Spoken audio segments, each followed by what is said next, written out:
Salam alaikum. Donc nous allons entamer aujourd'hui la correction de l'exercice numéro 3 de la série 4. Donc nous avons le signal x de z donné par cette expression-là. On vous demande dans la première question de trouver tous les signaux xn possibles. Qu'est-ce que ça veut dire? Tout simplement, on vous a donné la transformée en z, donc on doit calculer la transformée en z inverse pour trouver le signal x de n.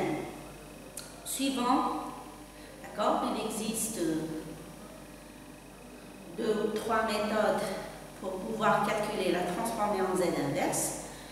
On s'était mis d'accord à s'intéresser à une seule méthode, c'est tout simplement la décomposition en fractions simples, c'est-à-dire quoi? Qu'on va décomposer cette fonction de transformée en z, x de z, en fractions simples et ensuite utiliser les propriétés de la tz pour trouver le x de n, d'accord, correspondant. Pourquoi on vous a dit x de n possible? Parce que tout simplement, la transformée en z, lorsqu'on va calculer la transformée en z inverse, tout dépendra de son domaine de convergence, d'accord? Et on avait expliqué dans le cours que je peux avoir ou bien un signal qui est causal, ou bien un signal anticausal, ou bien un signal non causal. Maintenant, ce qu'il faut savoir, c'est que je peux avoir donc apparemment 3 signaux différents. D'accord? Voilà pourquoi on vous dit trouver tous les signaux xn. Pourquoi 3? Parce que tout simplement, vous remarquez que dans le dénominateur, on va avoir 2 pôles. D'accord? C'est-à-dire, les pôles, c'est quoi? C'est la valeur de z qui annule le dénominateur. Là, c'est clair qu'on a 2 pôles.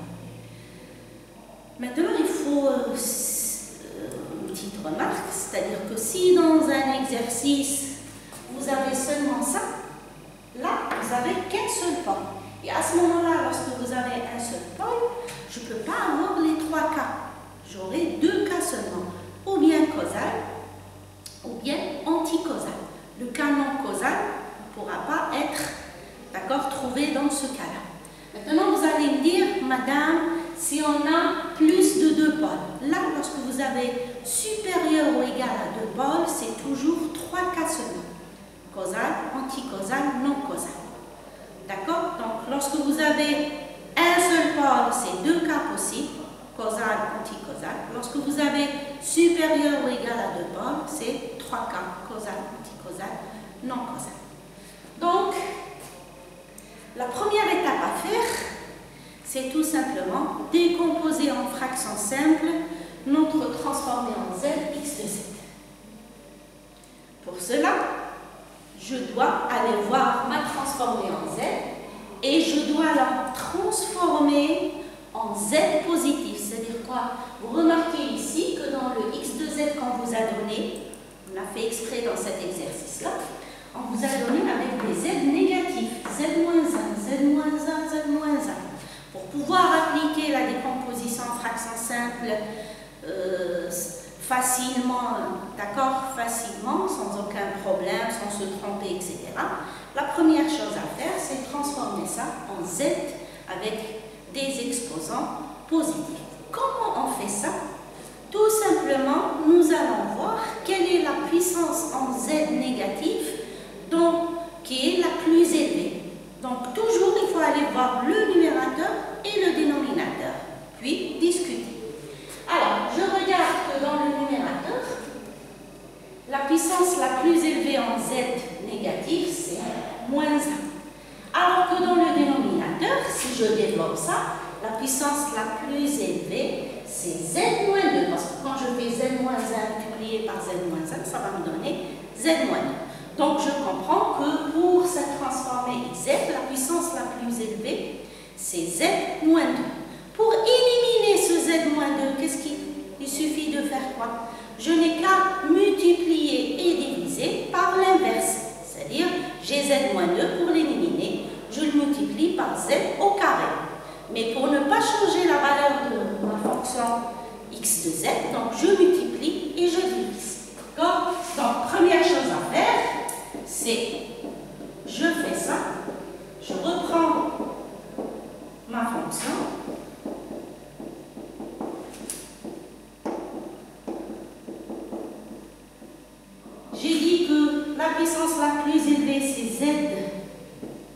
moins 2, c'est la puissance la plus grande, d'accord, en valeur négative, c'est z moins 2. Donc, qu'est-ce que je fais? Je multiplie en haut et en bas, d'accord, par z au carré, tout simplement. Et à ce moment-là, j'aurai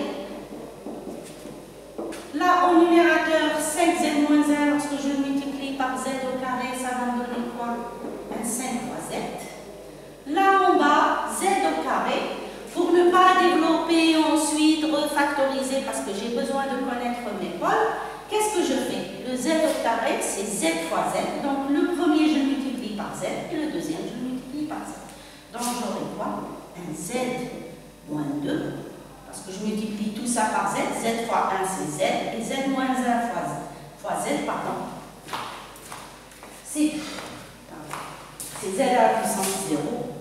Donc, c'est je multiplie par 3 fois z. Z moins 1 fois z, ça me donne moins 1. C'est z à la puissance 0, donc c'est z. Ok. Donc, j'ai démarré avec une transformée en z en exposant négatif. Là, j'ai des z, d'accord, avec des exposants positifs. Ensuite, là aussi, faites attention. Regardez, j'ai z moins 2, pas de problème.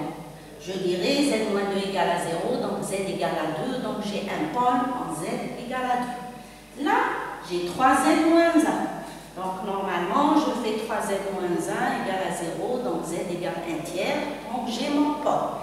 Mais, lorsque je vais faire la décomposition, je risque de me tromper, d'accord, dans la décomposition. Qu'est-ce que je dis à mes étudiants?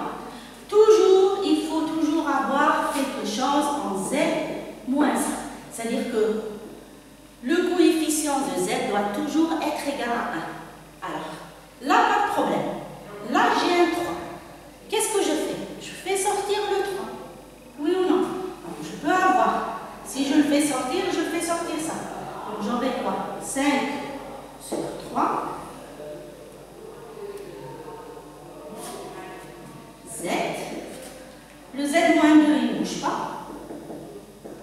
Et là, j'aurai un z moins 1 tiers. C'est toujours la même fonction.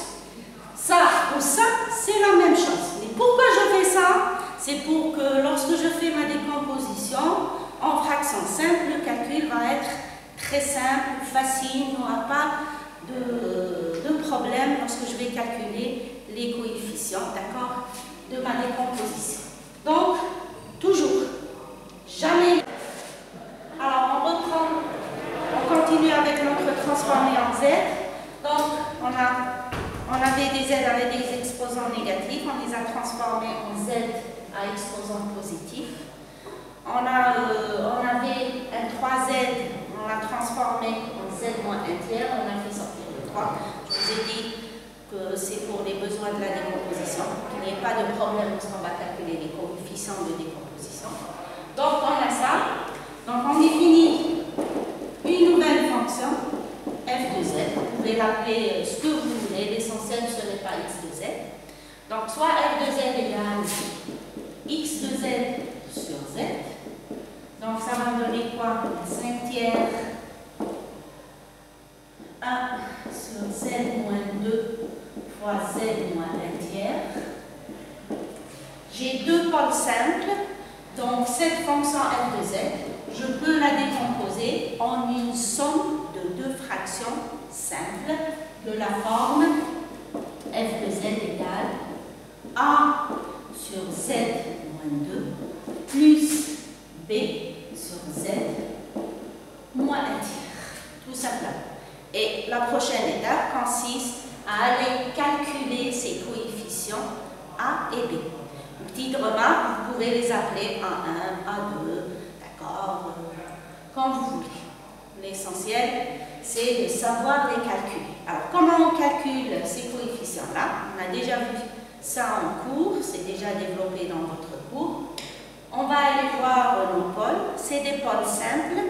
Z-2, c'est un pôle simple. Z-1 tiers, c'est un pôle simple. Donc, le calcul de ces coefficients A et B se fait tout simplement par la formule suivante. Donc, le A, je vais voir le A. Le A, il y a le Z-2, c'est le pôle Z égale 2. Donc, je vais aller dans F de Z et je vais dire, pour calculer le coefficient A, je dois éliminer le pôle. Pourquoi? Parce que je vais remplacer par Z égale 2. Si je le laisse au dénominateur, je vais avoir 1 sur 2 moins 2, 1 sur 0, c'est l'infini. C'est une forme indéterminée. Donc, qu'est-ce qu'on fait? On ramène F de Z et on va le multiplier par Z-2 pour éliminer ce Z-2 qui est au dénominateur. Donc, j'aurai Z-2, F de Z, et ensuite, je remplace, là où il y a la variable Z, je vais la remplacer par Z égale plus 2, c'est-à-dire par mon pôle. Donc, ça va me donner quoi? En multipliant tout ça par Z-2, il me reste un 5/3, 1 sur Z, moins 1/3. Je remplace par Z égale à 2, donc j'aurai un 5/3, 1 sur 2, moins 1/3. Si je réduis en même dénominateur, j'aurai quoi? 3 fois 2, 6, 6 moins 1, 5. 5/3, le tiers et le tiers, ça s'en va. 5 sur 5, c'est égal à 1. On refait la même chose pour calculer la constante B. Donc B correspond au pôle Z égale 1/3. Donc je viens ici dans F de Z. Je dois éliminer le Z moins 1/3 au dénominateur pour ne pas avoir 1 sur 0. Donc je multiplie F de Z cette fois-ci par Z moins 1/3.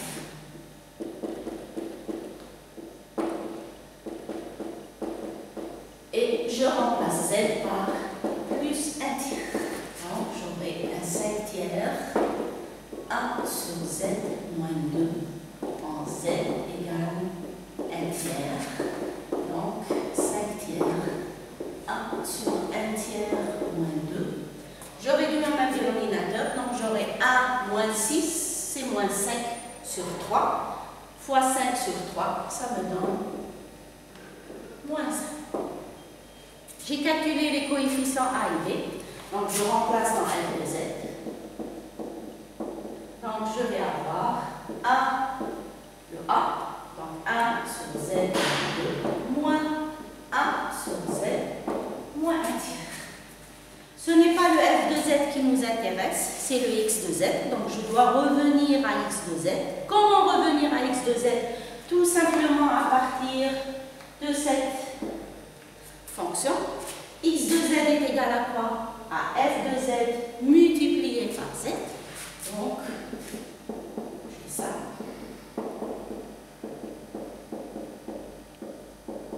Donc, j'aurai quoi? Un Z sur Z moins 2, moins 1, par moins Z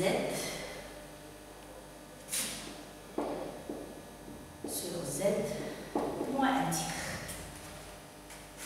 La décomposition est terminée. Maintenant, la prochaine étape consiste à faire quoi? À trouver les XN. Et là, on avait dit au départ que le XN, tout dépendra dans quel domaine de convergence, avec quel domaine de convergence on travaille.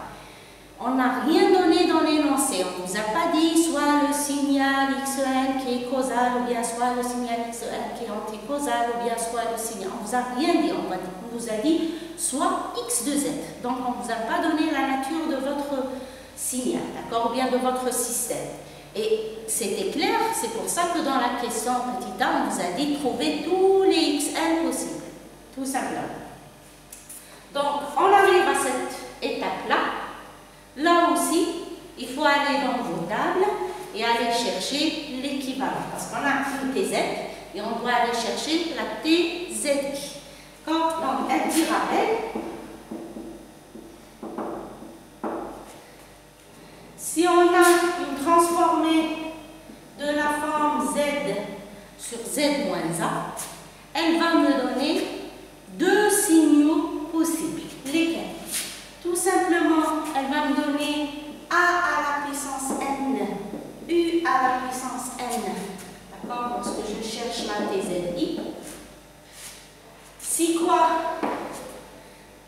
on est dans le cas d'un signal causal. Maintenant, la dzi va me donner quoi? Elle va me donner moins a à la puissance n, u moins n moins 1. Si on est dans le cas anticausal. Ça, c'est lorsqu'on a un seul. D'accord? Donc, on va étudier, pour notre cas, on avait dit dans la première vidéo qu'on va avoir 3 cas possibles. Pourquoi? Parce qu'on a 2 pôles. Si on a 2 pôles, 3 pôles, 4 pôles, dans plus de 2, on a toujours 3 cas possibles. Causal, anticausal et non causal. Donc, on va étudier, suivant le domaine de convergence, d'accord, le signal x de n correspond.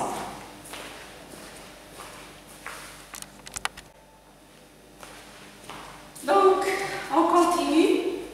On a obtenu notre x de z, décomposé en fractions simples, et on va considérer les 3 cas possibles. Donc, premier cas,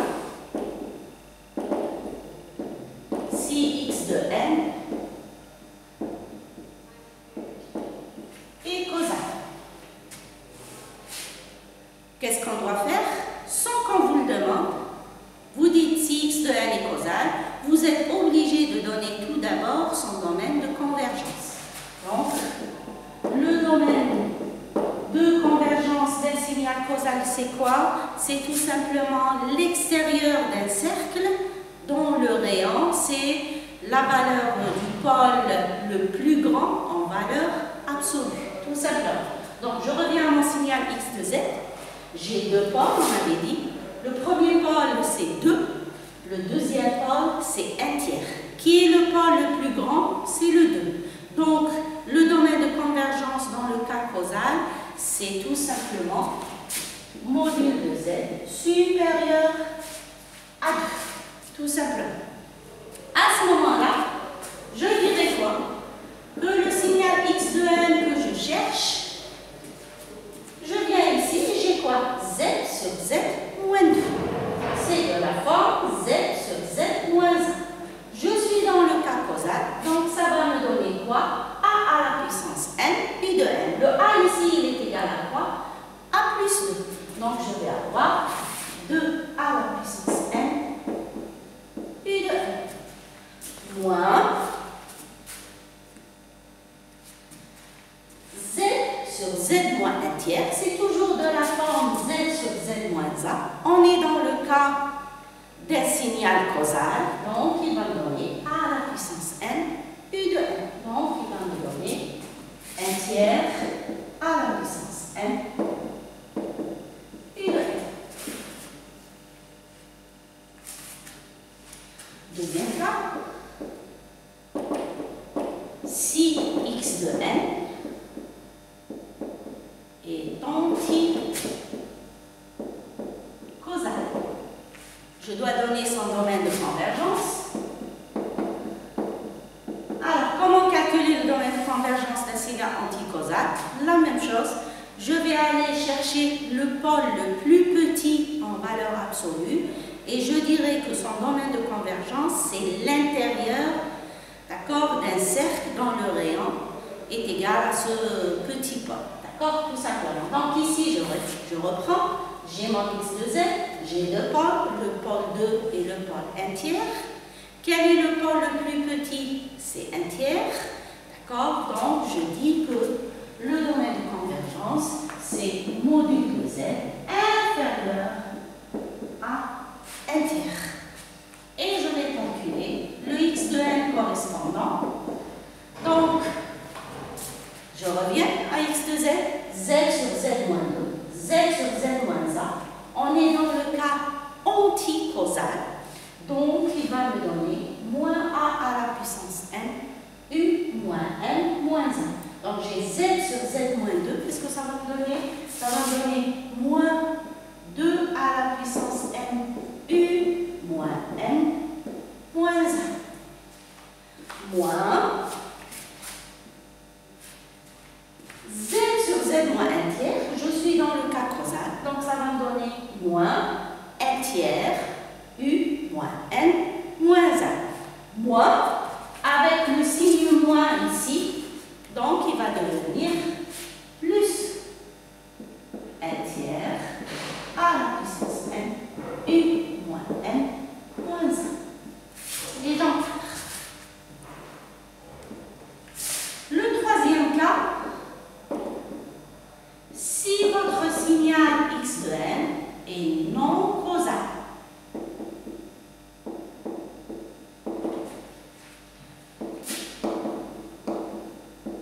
alors, non causal, donc j'ai deux pôles, donc le non causal c'est lorsque j'ai plus de deux pôles, 2, 3, 4 pôles. Qu'est-ce que je prends? Je prends le plus petit pôle et le plus grand pôle. Et je dis que je vais avoir un anneau. D'accord? Un anneau, tout simplement. Le domaine de convergence, ce sera un anneau compris entre quoi? Entre le plus petit pôle et le plus grand pôle. Donc ici, je vais avoir module de Z, comme ça. Quel est le pôle le plus petit? C'est 1 tiers. Quel est le pôle le plus grand? C'est. Pourquoi je dis le plus petit, le plus grand? Parce que dans le cas où, dans un autre exercice, lorsque vous avez par exemple Z sur Z-2 moins Z sur Z-1 tiers, plus Z sur Z-3. Donc là, vous avez 3 pôles. 2, 3 et 1 tiers. Quel est le pôle le plus petit? 1 tiers. Quel est le pôle le plus grand? C'est 3. Donc c'est en comparant avec le 3 et le 1 tiers. Le 2, il ne va pas rentrer dans le jeu. D'accord? Dans les comparaisons. Alors, on a ça. Comment on va calculer le x de n? Tout simplement en raisonnant de la même façon pour causal et anticausal. Regardez, j'ai module de z supérieur à 1 tiers. Je m'en ai supérieur. Quand est-ce que c'est supérieur? C'est lorsque je suis dans le cas causal. Donc pour 1 tiers, il est causal parce que j'ai module de z supérieur à 1 tiers. Maintenant, pour le 2, j'ai module de z inférieur à 2. Quand est-ce qu'on a inférieur? Le inférieur en là, lorsqu'on est dans le cas anticausal. Donc, votre fonction x de z, lorsque on va calculer son x de n, c'est-à-dire lorsqu'on va calculer la transformer en z inverse, il va y avoir une partie qui va être causale et une partie qui va être anticausale, tout simplement. Donc, je commence. Module de z supérieur à 1 tiers. Donc, c'est causal pour 1 tiers. Donc, je dis là, on dit z sur z moins 1 tiers. D'accord? Pour ce pôle-là, c'est causal. Le causal, il me dit que je dois avoir a à la puissance n, un. Donc, je vais avoir 1 tiers à la puissance n, u de n. J'ai le signe moins. Donc, je vais avoir moins 1 tiers à la puissance n, u de n. Ensuite, j'ai module de z inférieur à 2. Inférieur à 2, donc c'est anticausal pour le pôle 2. Donc je viens ici, j'ai un pôle z sur z moins 2. Anticausal, ça va me donner moins a à la puissance n. Donc j'aurai quoi? Moins 2 à la puissance n, u moins n moins 1.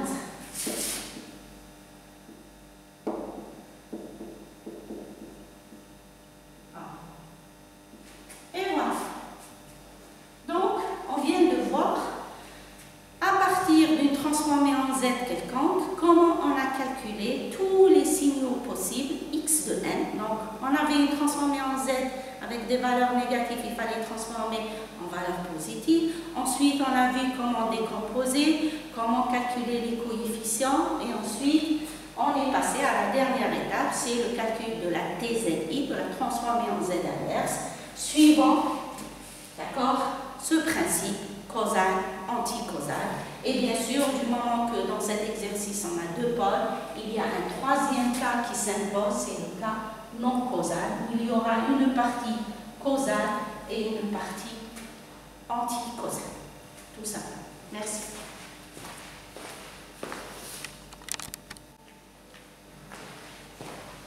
La deuxième question de l'exercice, on vous demande de discuter la stabilité dans chaque cas.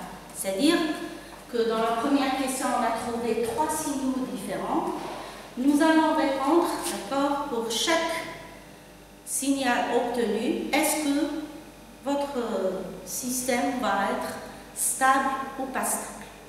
Tout simplement, on nous a dit quoi en cours? Que tout simplement, notre système est stable si tout simplement le cercle unité doit être, d'accord, à l'intérieur du domaine de convergence. Donc,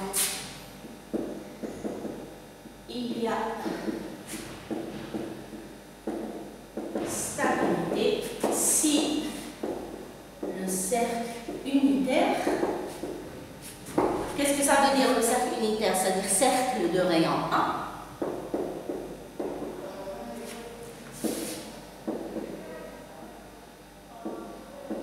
Si le cercle unitaire est à l'intérieur du domaine de convergence.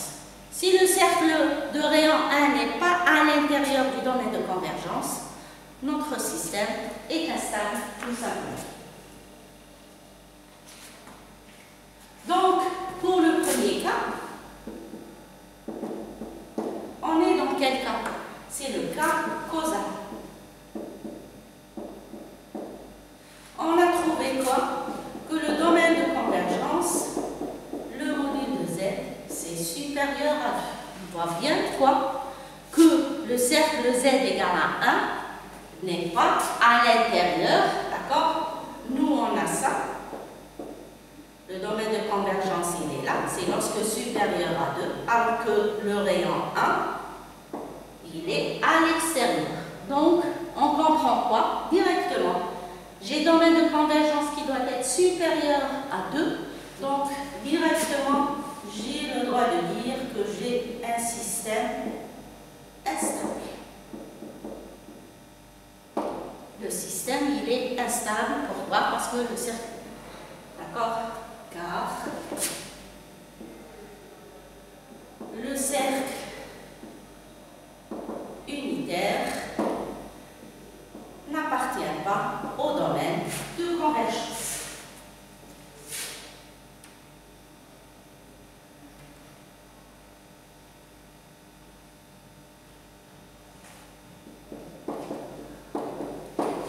Une petite remarque, c'est que dans le cas causal, une autre définition s'impose pour l'instabilité, c'est tout simplement, c'est que je peux aller voir mes pôles.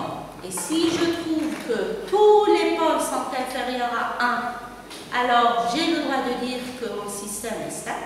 Si un pôle est supérieur à 1, mon système est instable. D'accord? Donc, remarque, pour le cas d'un système causal, je peux vérifier la stabilité en allant voir seulement la valeur de mes pôles. Donc, pour le cas d'un système causal, il y a stabilité si tous les pôles en valeur absolue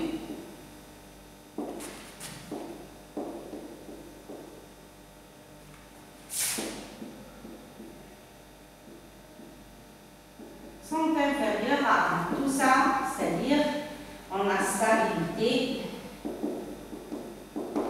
si et seulement si tous les pôles en valeur absolue, donc valeur absolue de TI, strictement inférieure à 1.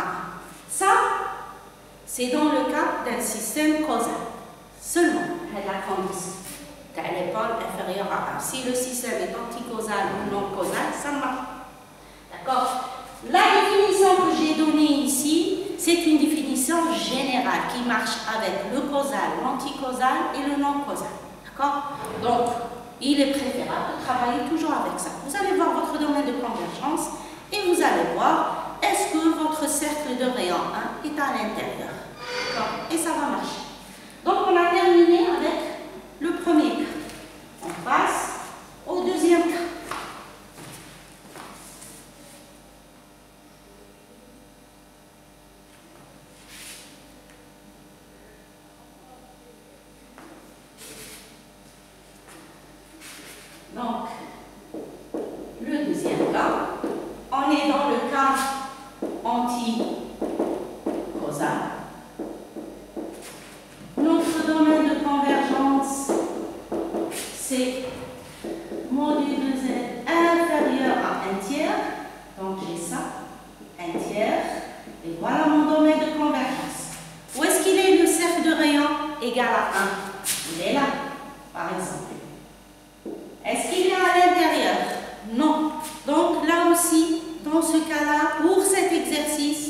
D'accord? Peut-être dans un autre exercice, ça va marcher. Pour cet exercice, le cercle égal à 1 n'est pas à l'intérieur du domaine de convergence. Donc, mon système, il est instable.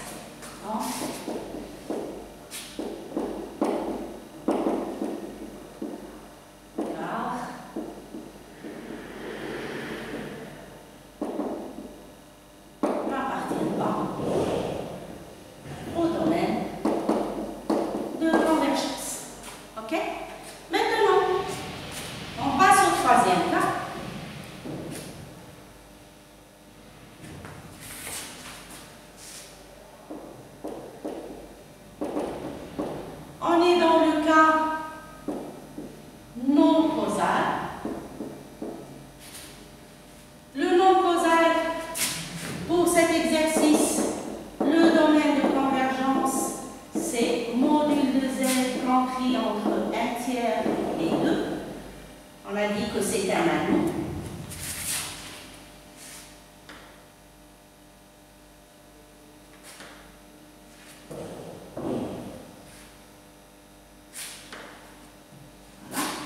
On a un cercle de 1 tiers, ensuite on a un autre cercle de rayon 2, et mon domaine de convergence, c'est ça.